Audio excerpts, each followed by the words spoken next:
بسم اللہ الرحمن الرحیم. باب الامامتی یعنی امامت کے بارے میں باب. یہ جو ہم پڑھ رہے ہیں اس وقت یہ امامت کے بارے میں کہ امام کو کیسا ہونا چاہیے, امام کی شرائط کیا ہیں. اور اس میں یہ ہے کہ یہ ہم بیان کر رہے ہیں, اگر کچھ دشواری ہو یا کوئی سوال کرنا ہو تو سوال کر سکتے ہیں. کہتے ہیں کہ نماز جو ہے وہ جماعت کے ساتھ پڑھنا سنت ہے مردوں کے لیے جو مرد آزاد ہیں, لیکن وہ ہوں بلا عذر, ان میں عذر نہ پایا جاتا ہو. اب یہاں سنت مردوں کے لیے ہے جماعت کے ساتھ نماز پڑھنا, اس کا مطلب یہ نہیں ہے کہ یہ سنت وہ سنت ہے کہ جس کو چھوڑ دیا جائے تو گناہ نہیں ہے, ایسا نہیں ہے. اس سنت سے مراد بھی واجب ہے, اور ظاہر ہے جو واجب ہے وہ سنت بھی ہے. ہر سنت واجب نہیں ہوتی لیکن ہر واجب سنت ہوتا ہے. ہر فرض کو سنت کہہ سکتے ہیں لیکن ہر سنت کو فرض نہیں کہہ سکتے. تو اس انداز میں یعنی امام اگر امامت کر رہا ہے تو اس میں کیا کچھ شرائطیں ہونی چاہیے, تو پورا تو ہم بیان نہیں کر سکیں گے, لیکن کچھ شروعات کا جو آج کا جو سبق ہے اس میں ہم جو کچھ بیان کر سکیں گے وہ کر رہے ہیں. کہتے ہیں شروط صحت الامامتی للرجال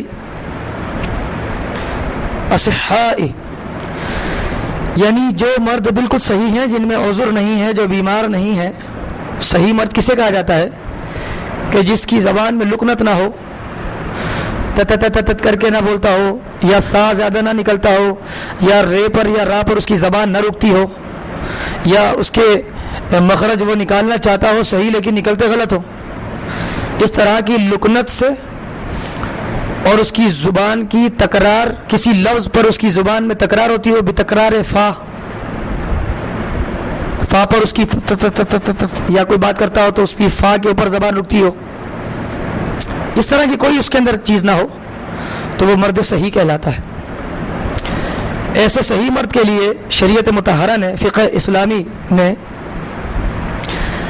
6 چیزیں رکھی ہیں کہ جو اس کی نماز یعنی اس کی نماز امامت کو درست کرتی ہیں.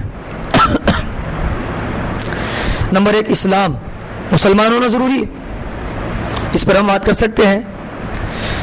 صحیح العقیدہ ہونا, درست ہونا اس کا ضروری ہے, یعنی وہ سنی صحیح العقیدہ ہو, وہ غلط الاعتقاد نہ ہو, اس کا عقیدہ جو ہے مسلک رضا, مسلک اعلی حضرت, مسلک اہل سنت و جماعت کے مطابق ہو.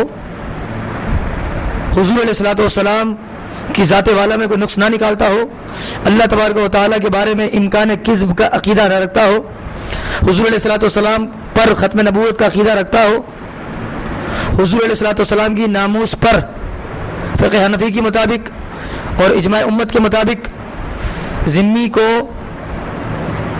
قابل سزائے موت سمجھتا ہو, گستاخی رسول پر, اسے صحیح العقیدہ کہا جاتا ہے. اور بالغ ہو, دوسری شرط. عاقل ہو, تیسری شرط. مذکر ہو یعنی مؤنث نہ ہو. والقراءۃ, اور قراءت کرنے پر قاری ہو, بحفظ ما تصح به الصلاۃ, یعنی جس سے نماز صحیح ہو جاتی ہے اتنا اسے یاد ہو, یعنی کہ وہ دیکھ کے پڑھ رہا ہو, اسے قراءت اتنی آتی ہو کہ اس کی نماز اپنی نماز میں وہ بغیر دیکھے قراءت کر سکتا ہو. والسلامۃ من الاعذار, اور آزار سے وہ سلامت ہو, اسے سلامتی ہو. آزار سے وہ آزار کیا ہے جو میں ابھی تھوڑا سا بیان کر چکا, کتاب میں موجود ہے. کرعافی, جیسے کہ اس کے نکسیر کا خون نہ آتا ہو, یخرج من الانف, ناک سے اس کا خون نہ نکلتا ہو, نماز پڑھا رہا ہے اور نماز پڑھاتے پڑھاتے اچانک اس کی نکسی پھوٹ گئی اور ناک سے خون نکلنا شروع ہو گیا, تو ایسا نہ ہو. والفافات یا کلفافاتی, یعنی اس کی تکرار فا نہ ہوتا ہو, جب وہ بولتا ہو تو اس کی کر کے گفتگو نہ ہوتی ہو, جب وہ قرآن مجید پڑھتا ہو تو اس طرح معاذ اللہ نہ ہوتا ہو. وطن تمتی,